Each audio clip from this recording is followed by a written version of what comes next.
السلام عليكم ورحمة الله وبركاته. أنا وعدتكم إن شاء الله إنه أعمل لكم فيديو كيف بدنا ناخذ شتل الفريز.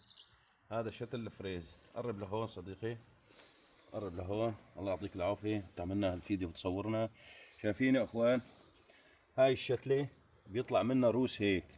هذا الراس، ورجيني يلا الراس خلينا نشوفه. هذا الراس هيك. ها تفضل، قصيناه جمعناه هون، صار وحدة تنتين ثلاثة أربعة خمسة.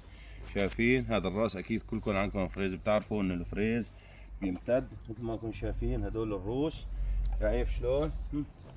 تعال تفرج، تفرج هون.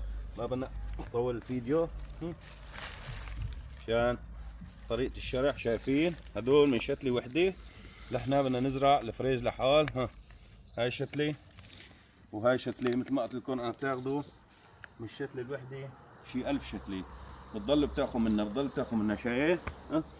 هاي جديدة،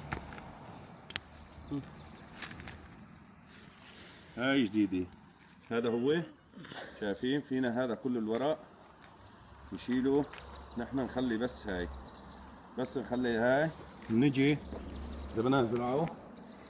نحن طبعا اخذنا كل هدول، كنا طالعين على اللايف وحكينا للاخوة اذا ما بدك تزرعون بهالطريقة اعملهم هيك وحطهم جمعهم لوقت بدك تزرع. شايف هدول هلا زرعتهم. انا بس حطيتهم بالتراب مشان ما تنشف الجذور. هن بيضربوا الجذور بعمق. انت بتاخذها بتزرعها بقصيص مثلا. هاي قصيص، هذا قصيص صغير. بنعبيه شوية تراب هيك.